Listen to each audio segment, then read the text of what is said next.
Hello guys, isang magandang hapon muli. Meron akong gagawin guys. Isang analyzer namin turnover guys. Bumubuga na siya ng ayun guys, oh.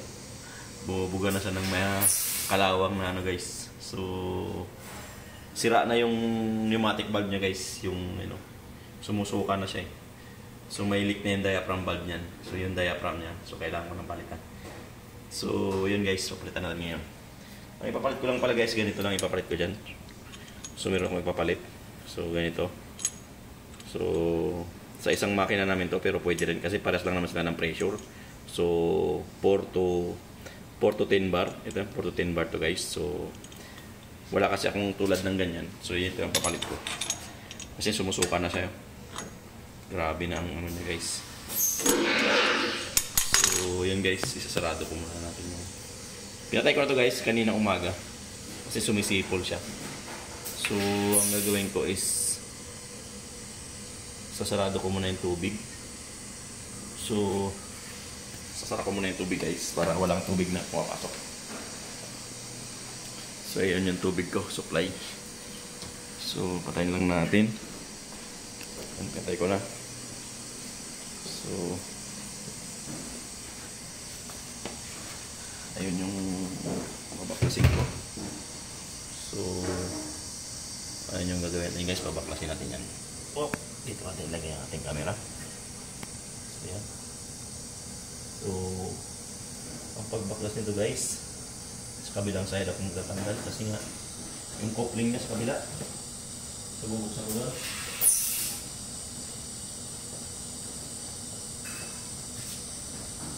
So guys, andito yung kaya lang medyo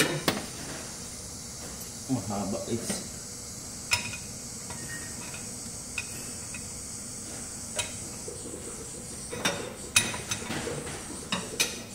So pala kailangan malaki guys na malaking range ang kailangan guys. So hindi kaya ang range na maliit. So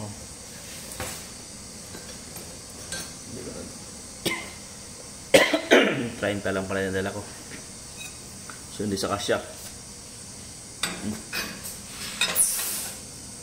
So hindi kasya yung coupling guys. Kaya yun. Kuha muna ako ng coupling. Yung pipe wrench. So ayun guys, babaklasin natin yung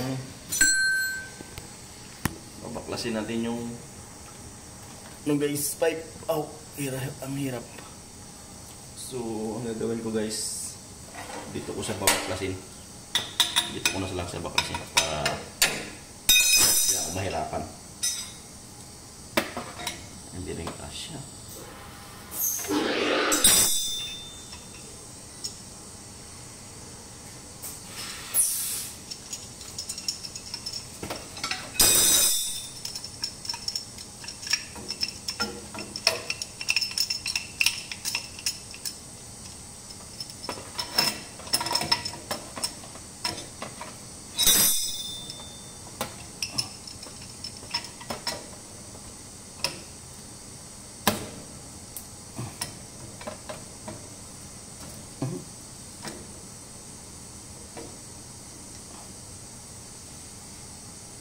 Drain ko nga lang pala mga ito.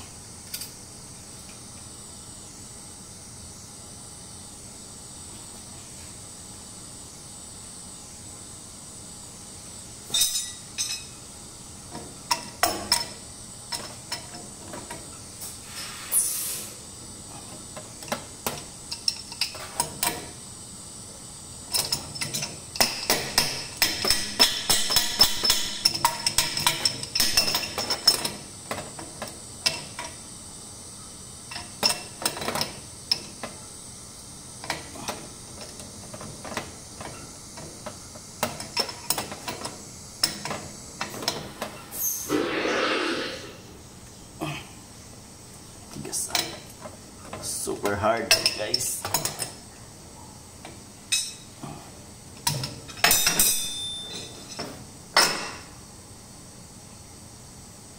Tigas niya.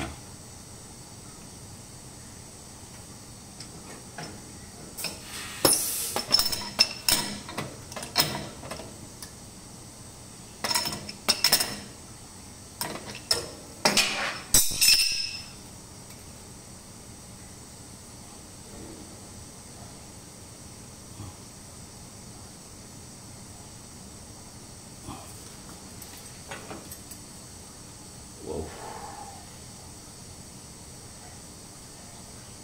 Hindi siya basta-bastang matanggal.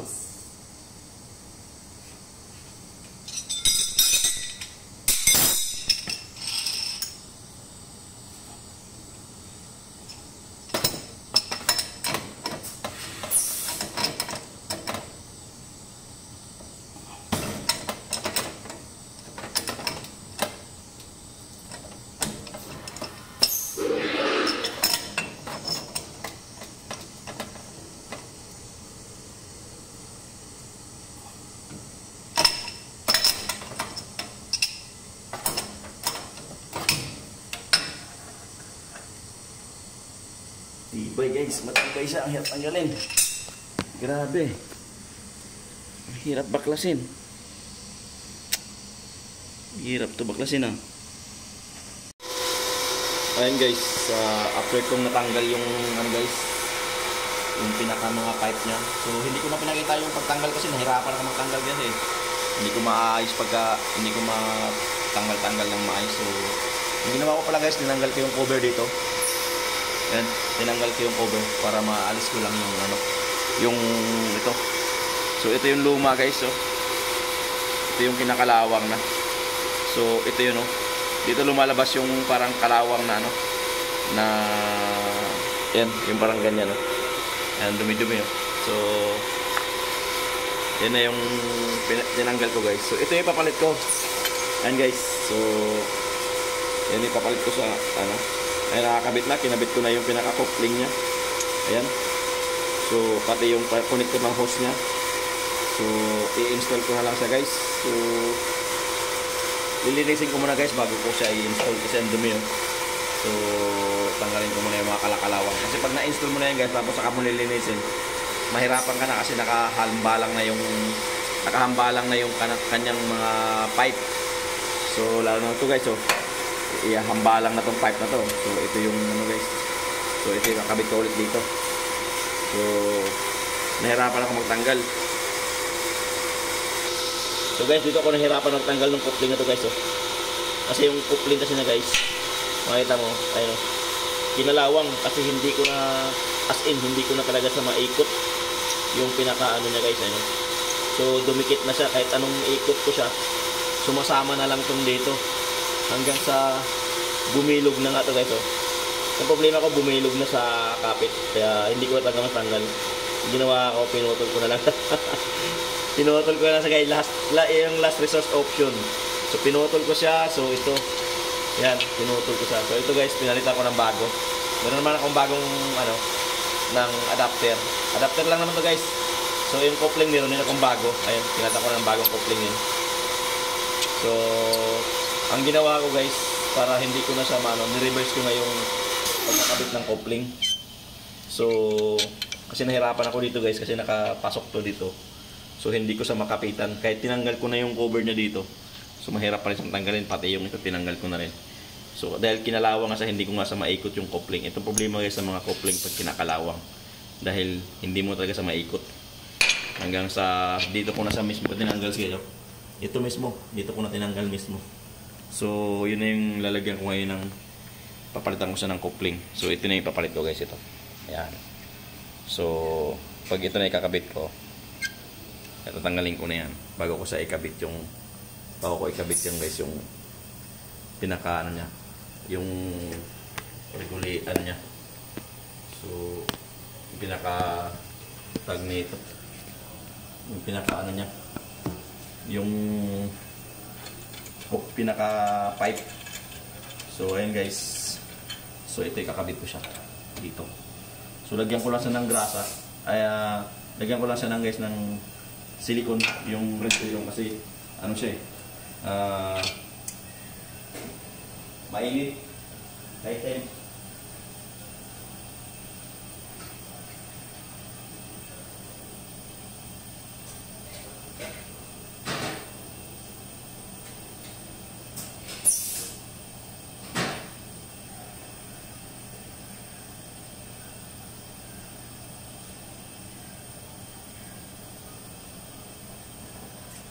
So ayun guys, nilagyan ko lang siya ng konting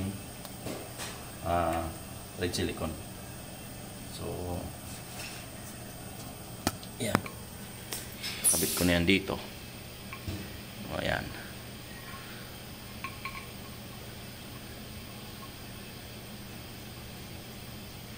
Yan. So hinabaan ko na siya guys kasi nung yung ano niya o yung original niya is napakaikli, hindi ko mahawakan, hindi ko makapit. Kaya nahirapan ako magtanggal. So inano ko na siya, pinalitan ko na ng pipe yung mahaba. So yan guys, gamitan mo lang to ng ano, ng pipe wrench. So madali lang yan, basta may pipe wrench kaya guys, mahigpitan mo yan. Ganun lang kadali. So mas madali isang ikutin pag may, kung basta may pipe wrench ka lang ayun.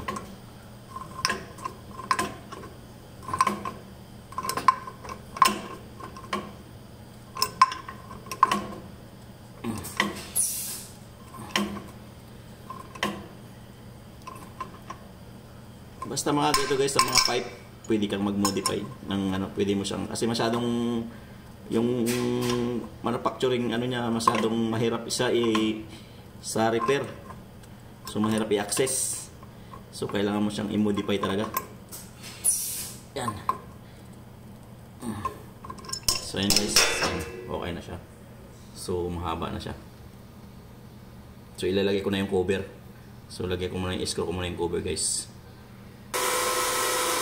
So yan guys, bubugahan ko lang siya ng ano, stainless cleaner guys, para matanggal ko yung mga kalakalawang. So tingnan natin mamaya. So ganito lang paglinis lang guys, contact cleaner lang, steel polish.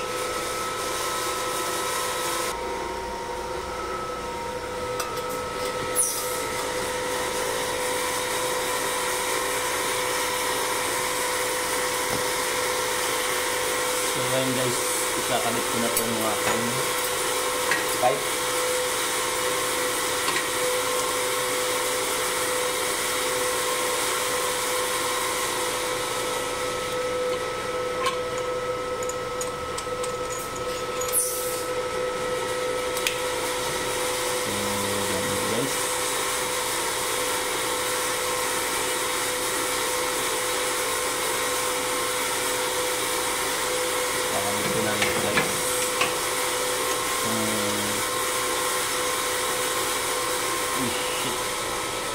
Yan ang problema kasi tumatama guys yung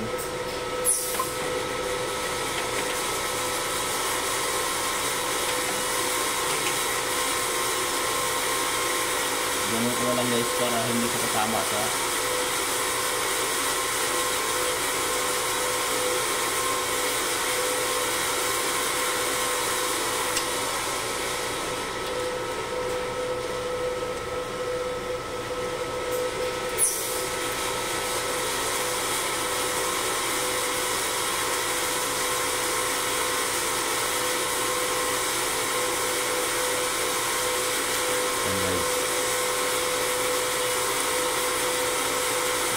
guys. Mahirap ko siyang mahirapan ko siya guys maghigpit. Kaya baliktarin ko siya. So ayan guys.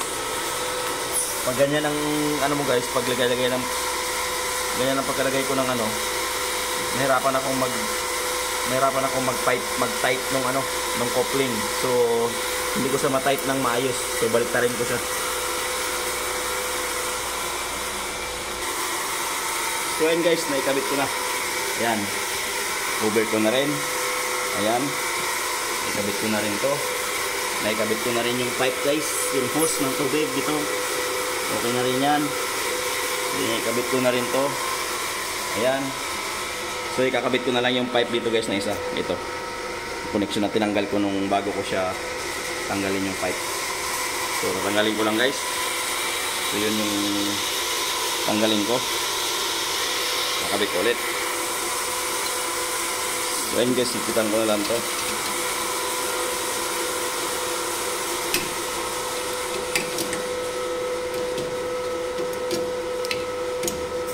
Ito nga pala guys, kailangan to hand tight lang, huwag niyo masyadong hipitan ng todo. Kasi mababasag yung pinaka do sa loob. Yung pinaka ano niya, yung pinaka ano niya guys. Yung pinaka naghihigpit. Kasi counter sunk yan guys, mayroong may counter sunk yan sa loob.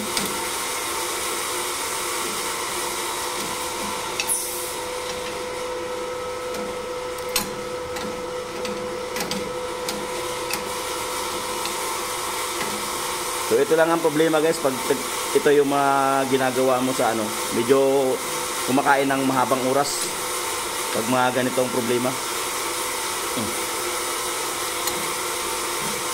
Saka kailangan kumpleto ka sa mga gamit ng size ng gamit, kasi pag wala mahirapan kang magbaklas.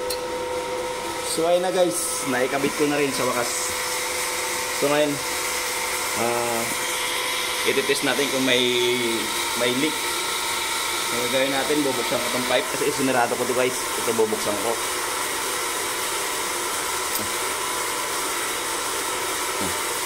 Yan. So nalinis ko na rin ito guys. Ayun, oh, malinis na yung ano niya. So nalinis ko na rin siya. So, wala na yung kalakalawang ngayon.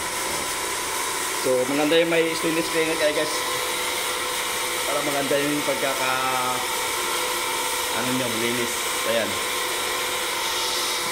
So, kailangan na natin guys i-on yung tubig para malaman natin kung may leak. So, i-open natin yung tubig guys. Ayan, tubig. Ayan. Feed water. Saka ito guys, yung pinaka ano na, sweet water.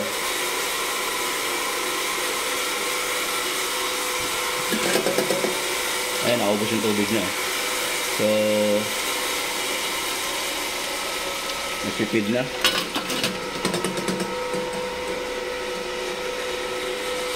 So, ayan, bukas na rin yung isa. So, okay naman. Ito guys, punong-puno. So, punong-puno ito ng tubig. So,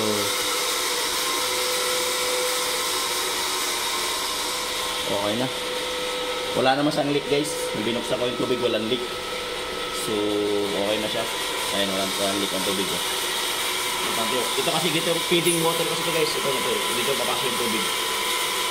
So, ayan. So, okay na siya. Pwede ko na siyang power up.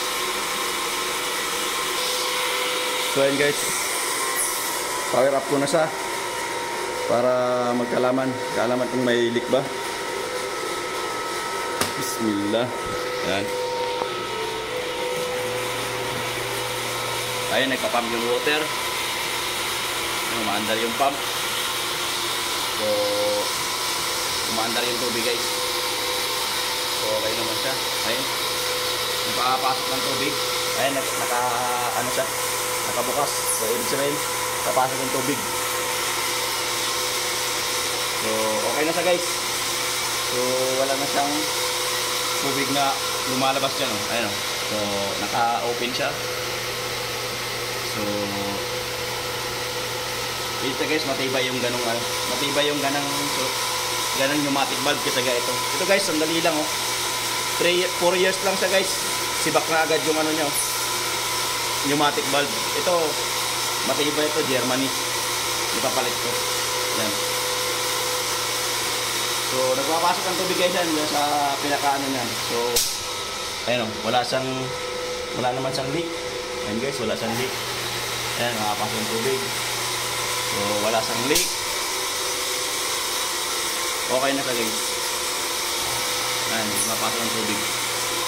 Nagkakapasok siya ng tubig. Ayan. Nagbabawas siya ng tubig dito guys. Dito. Ayan. Ayan. So, mahina yung tubig niya. Lakasan ko.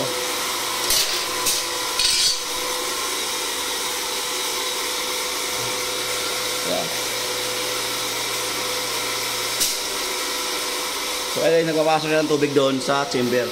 Sa ano mismo na? Sa boiler. Boiler tank guys, nagpapasok siya ng tubig. Yan. So ayan guys, wala siyang leak. Sana okay na siya guys. Ayan, maandar yung pump. So sana okay na siya. So wala na siyang leak, gumagana yung ano. Ayan. So ayan guys, oh. Nag-on off yan. Pneumatic valve. Ayan guys. 3 point. Ano nga pala ito guys? Ang supply ito 4 to 10 bar. Kaya mong supply ng 4 to 10 bar guys. So instead of replacing this kind of pneumatic valve, okay guys, madali lang sa masira. So ito guys, oh. Okay siya, nag-open close. So pressure nito guys, maximum ano niya 4 to 10 bar. So ang supply ko ng air guys is 6 bar. So kayang-kaya yan guys. Ayan. Nagkakapasok siya ng tubig. Kasi empty guys yan, na-drain kanina yan eh. So ayan guys, okay na siya. Pati yung ano ko guys, nagko-close open siya. Nagko-close open yung pneumatic valve ko. Pag nakapasok ng tubig, open. Pag nag-stop, close. So okay na yan guys. So ito guys, hindi ko naman to ginalaw kasi open, ball valve lang naman to. So okay na yan. So ayan, okay na siya. Okay na yan.